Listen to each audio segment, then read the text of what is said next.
On any given night, there are nearly 500,000 people sitting in jail before trial, often because they simply cannot afford to pay bail.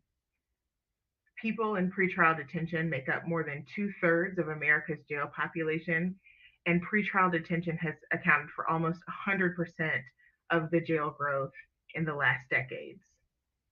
Furthermore, American taxpayers spend more than $14 billion each year to incarcerate people pretrial. And of that, Black and Brown people are more likely to be detained pretrial or be required to pay money bail.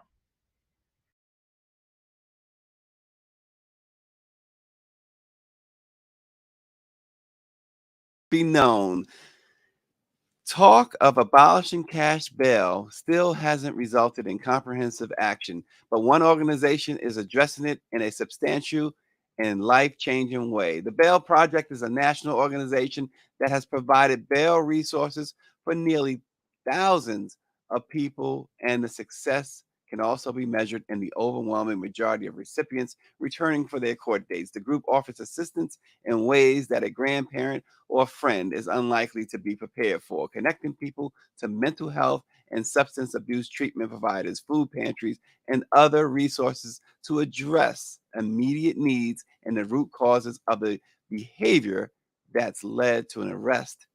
Mental health and other experts said help like this can transform a person and a community. We speak with Adrienne Johnson of the Bail Project. But first, a couple of headlines to start your Wednesday. According to an analysis by the Tax Foundation, as many as 13 states will consider President Biden's student loan forgiveness a taxable event, levying as much as $1,100 in taxes to some borrowers who receive a $10,000 break. When announcing plans to forgive the loans as much as $20,000 for students with Pell Grants, the president said provisions in the American Rescue Plan would render the forgiven debt non taxable. However, the law doesn't exempt loan forgiveness at the state level. So we'll continue to keep our eye on that as it develops. Also in Mississippi, Governor Tate Reeves declared a state of emergency, saying a water crisis in Mississippi's largest city threatens critical needs and has no end in sight. While residents are accustomed to water challenges, the current shortage of safe running water is particularly dangerous, the governor said. He says this is a very different situation from a boil water notice, which is also a serious situation, which the residents of Jackson have become tragically numb to. Until it is fixed, the governor says it means we do not have reliable running water at scale. It means the city cannot produce enough water to reliably flush toilets, fight fire, and meet other critical needs. It's another situation that the Black press will continue to monitor. Now we turn our attention to the Bail Project, an organization that's working to eliminate cash bail and is making sure to help as many get out of jail immediately. We speak with Adrienne Johnson of the Bail Project, and here's what she has to say. Thanks for joining us. So, the Bail Project, let's just jump right into it. What is the purpose? Well, what's the focus of the Bail Project? The Bail Project has a mission of doing exactly what we hope our criminal legal system would do to protect the presumption of innocence, to reunite families, and to challenge a system that we know can criminalize race and poverty. And so our mission really is to end cash bail and create a more just and equitable and humane pretrial system. Yeah, and so how did the Bail Project get started? So the seed for the Bail Project was planted almost 10 years ago in the Bronx, New York, where the Bronx Freedom Fund was one of the first of its kind. It was a revolving bail fund that helped to release folks who couldn't pay their own bail. And the way that the bail fund worked was that once the Bronx Freedom Fund posted bail and a person returned to court, that very same money would be used again to bail the next person out. And so in 2018, with the support of the Audacious Project TED, we got the opportunity to scale that model and use the lessons that we learned from the Bronx Freedom Fund to provide a national revolving bail fund that supports people all over the country with bail assistance and working with community partners with the goal of more meaningful, long lasting reform. And so the money is sort of recycled. Explain that again, how that money is recycled. Someone has to complete the whole process, right? Sure. So when we post bail for a person, we post full cash at the court. And most people don't know that when you post bail with the court, upon the resolution of a case, that money comes back to the person or the organization like us that posted it. So let's say I posted $5,000 and we helped a person get back to court and resolve their case.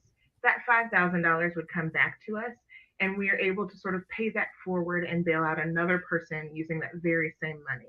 So the money that we have in our National Revolving Bail Fund can be recycled over and over again to help people be released from jail. And tell us now, some people have uh, referred to this as you guys as bail disruptors. I know it's a name that you don't mind being called. Tell us about why some refer to you, or many, for instance, refer to you as bail disruptors. Sure. One of the interesting things about the cash bail system is it creates a two-tiered system of justice. So folks who have money and means might be able to get released very quickly, but for folks who are in jail simply because they're in poverty, um, they might have to stay in jail for until their case is resolved, which could be a long time. And so it is really important to us to be disruptive of that system, to be disruptive of a system that creates benefits for folks solely because they have money. So we don't mind being called bail disruptors. That's important to us. We want to disrupt a system that is unfair to some people. And it's just not posting the bell, right? So explain to our viewers what you do once you bail someone out. What do you do for that person, for that family? We provide a couple of direct services. One is posting the bail itself, but the other is a simple reminder to return to court. I always say to people, I get a text message every time I've got a dentist appointment. So simply reminding someone that they have a court date and supporting a person once they're released goes a really long way. But we go even beyond that. And we ask each of our clients if they have needs in the community, if they need support. And if a person identifies that they need assistance, whether that be with housing or substance use treatment or mental health treatment, we find and connect them to community based organizations who are interested in helping folks with the things that they need the most and the things that we know are the barriers to returning to court or the reasons that they got involved in the criminal legal system in the first place. So we are looking for community focused resources to connect our clients to help them live more successful lives and to return to court successfully. So is there, if there's a substance abuse problem, if there's some sort of other health or mental health problems, you kind of put the individual or individuals in contact with where they can get help. We do. We are not those service providers ourselves. We think it's really important for communities to lead in that way, but we do a lot of work in finding the resources in the community to help connect our clients. Now, people, there's always cynics, and they say, "Well, you're doing all of this. What are you getting out of it?" Um, Talk about that aspect of it. Answer that question. Sure. So what I know, and I should say my background is as a public defender. So one of the reasons that I got into this work was because I could work as hard as I could for a client, but the one thing that I couldn't do was pay bail for them. And the one thing that I couldn't do was get them out of jail myself. And we know that on any given night, there are about 500,000 people in jails pre-trial in this country. And so what we get out of it is we are helping to collect data and human stories to help drive the mission forward to create meaningful policy reform all over this country. And so our goal is two pronged. One, that there is an immediate humanitarian crisis that we need to address. There are people in cages simply because they can't afford to be released. But also, we're forward looking and thinking about long term policy change and advocating in the community. And so, what we get out of it is the ability to take the success of our clients and demonstrate to other folks that money is not necessary for folks to return to court. And so they also, when you think about bail, in a lot of cases, there are these pretrial algorithms. There are these electronic ankle monitors. What's the Bell Project's position on those? Sure. So we do not use risk assessment tools or pretrial algorithms. Each individual is unique. Each individual has certain circumstances that delineate them from the person next to them. And we don't want to perpetuate a system that treats a person like a number. We aren't predicting risk for our clients. We are getting in with them, understanding their needs, and addressing their specific needs.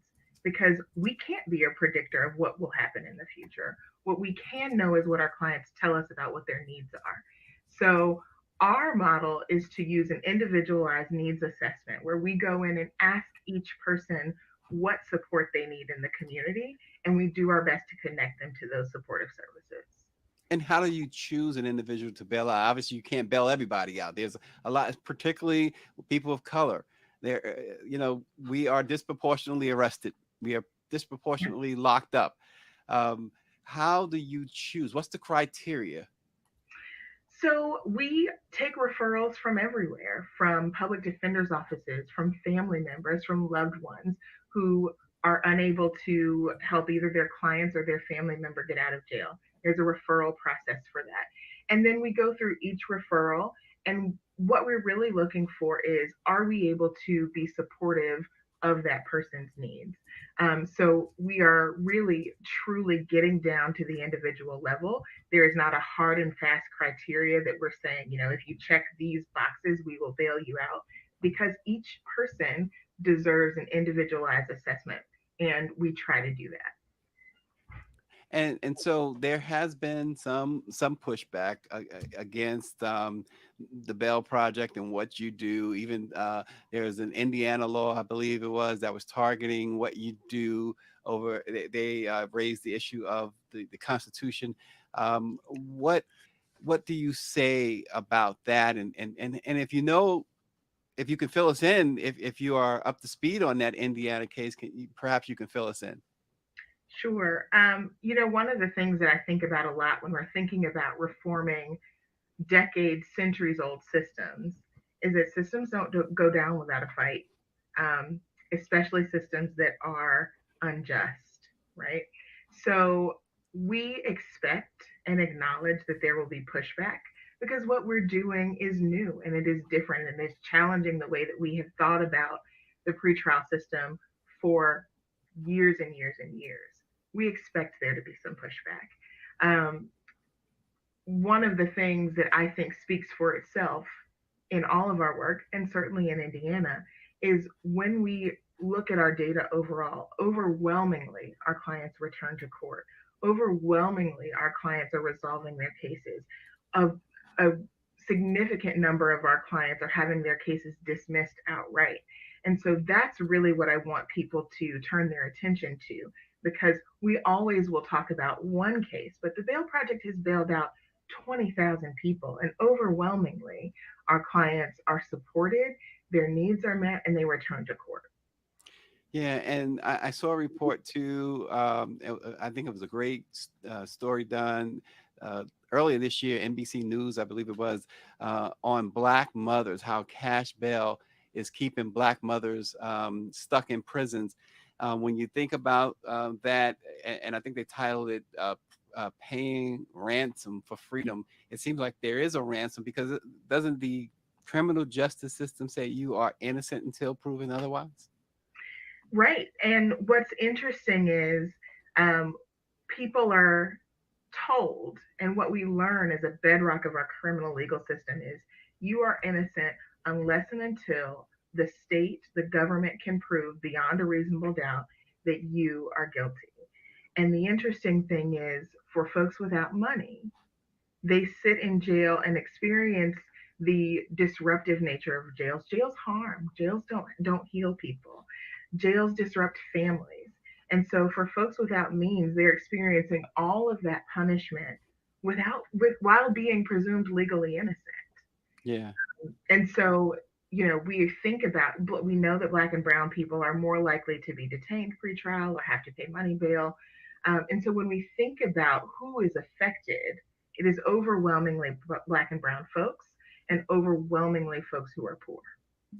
Yeah, and you've had to also, going back to the Indiana situation, understand there was a misinformation campaign, if you will, and that led to the House the House passing Bill 1300, and Governor Holcomb actually signed the bill into law on March 15th, and it went into effect in July, or at least it was scheduled to go into effect into in July. How do you overcome those obstacles? I think one of the interesting things about the misinformation is people fundamentally misunderstand bail. We don't set bail. The Bail Project doesn't set bail. It is a judge that has made a determination that a person is eligible for release, right? And it is when we decide to intervene, when we intervene, it is simply because after a judge has decided that a person is eligible for release, they didn't have the resources to pay for a bail. And so we stepped in to help. The result would be the same if it was their grandmother, if it was a bail bonding industry, a bail bonding company, or us, right? It doesn't matter who paid the bail. The judge determined that that person was eligible. So, one of the things that I think we do when we are trying to overcome this information is really try to make sure that people understand what bail is, what the purpose of bail is, how we post, and how we are assisting people. And we do that, like I said, by really thinking about and sharing the stories of our clients, the data that we are able to collect from the number of our clients that have been able to be helped. And it is really the power of the human story, the real stories of people who were locked up pre-trial, that can help combat that. Even Chicago, you guys have also done some great work there. You're helping people who are while they're awaiting trial, not only with the addiction treatment, mental health help, workforce training, and now you're adding something else to the mix: housing. Tell us a little bit about that and how it's coming together. Yeah, that's really exciting. Our model we like to call community release with support. And what we do is help provide clients with the things that they need in their community to be supported. And so, what we're doing in Chicago, Illinois recently passed the Pretrial Fairness Act. And what that act will do is eliminate cash bail statewide starting in 2023. So we want to get a head start of what it looks like after cash bail.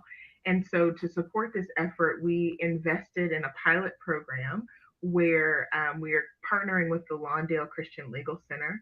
And folks will be connected once they arrive at the jail. They'll be interviewed and connected to services like employment, mental health, substance use, violence prevention, medical care, but most importantly, housing. Right. So what we know is that unstable housing leads to involvement with the criminal legal system very often. And so, what this program will do is start to provide the services pre trial that help to make a person's life better. And tell us about these houses. What type of houses? What's the ceiling, if you will, on what the defendant, if you will have to um, pay? So I think that there's going to be an assessment, but the plan is for low cost and no cost housing with the support of other organizations who are willing to jump in with us and start tackling this problem. But it all starts with assessments very early, the minute that a person reaches the jail, so that we can identify what needs they have. Wow, it's amazing. So the Bell Project is not just about bailing folks out of jail. You're doing a whole lot more. What else can we expect coming down the pike here? We have been thinking about one of the things that's been really important to me. I'm based in Atlanta, and one of the things that has been important to me is when we think about how we grow or how we are moving into new jurisdictions, it is really easy to go to the places where there's already an appetite for bail reform. We're starting to think about going to the places where it's harder to work, what we know is that if you take the 10 states with the highest rates of pretrial incarceration, 7 of those are in the South. It's harder to work in the South. And so we're starting to think about expanding and growing into the places that might need a little extra push, might need a little extra information. And so what you can expect is us to grow into the southern states. We've opened some sites here in Georgia and in Florida, North Carolina. We've got a great partnership in Louisiana. And that's what you can expect to see from us next. And how does one get in contact with the Bell Project? You said it's by referrals that you choose, but do they need to alert their attorney or their public defender, or is a way family members can reach out? Do you have a website? Getting in touch with us is really easy. If you go to bailproject.org, there's a banner that says, "Do you need help paying bail?" All you have to do is click that link, share with us which loved one that you are connected with that needs help paying bail, and that's how you get referrals to us. Wow, so it's not just they don't just have to wait for an attorney or someone in the legal system to reach out on their behalf. No, family members, friends, community members, community organizations, anyone can send us a referral. And someone's always checking those Yes, referrals. yes, they come right directly to us. Fantastic. Adrienne Johnson of the Bell Project. We certainly appreciate you dropping in on Let It Be Known today. It's really an amazing program, and we certainly wish you the best going forward. Hopefully, those who need to know about it will find out about it, because this sounds really important. And once again, what's the website, Adrienne? Bailproject.org. Bellproject.org. Thanks for joining us here at Let It Be Known, the Black Press of America's flagship morning program.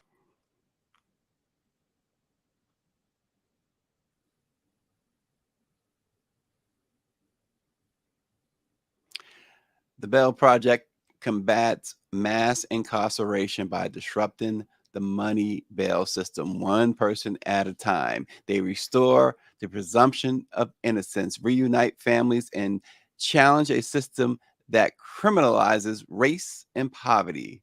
They are on a mission to end cash bail and create a more just, equitable, and humane pretrial system. Congratulations to all the great work that they do. Don't forget, today is Wednesday, day 2 for Serena Williams at the U.S. Open. So check her out. She's got 2 matches today, one alongside her sister. What a way to put the finishing touches on the greatest career ever. She's going to team up with her sisters in a doubles match this afternoon, and then followed by her singles match this evening. So we will continue to update you on Serena's journey through the U.S. Open in New York this week. They are flooding into the area. There's so many celebrities. We saw Mike Tyson. We saw Conan O'Brien. There's so many celebrities going out to see Serena, and everybody's got their phone cameras out. They're recording every moment, along with the news media. Of course, Serena Williams has announced that this is it for her. She's not playing anymore after this. And what a way to go out if she can win her 24th Grand Slam title. We will see at the U.S. Open. But again, don't forget to check out the Bell Project. It's a really a great tool for those in need. Those, as James Wright wrote in, that when a person is incarcerated, the whole family pretty much is incarcerated with that person. And the cash bail that they set, the bail amounts that the judges set, is often something that families cannot afford. And so even for petty crimes or crimes that are not felonies, sometimes you have your loved ones incarcerated for months on end because you can't raise the bell. But check out the Bell Project at bellproject.org. We are so pleased to bring you this information this morning. And this is what we try to do at Let It Be Known every day. Bring you information that you can use, that the Black community can really use. The Black press has been doing it for 195 years now. Wow, what a milestone. Founded before the end of slavery, 1827 in New York. Freedom's Journal opened. Anyway, we appreciate you joining us, and we thank you again for watching Let It Be Known. We'll see you tomorrow with some more great information and news.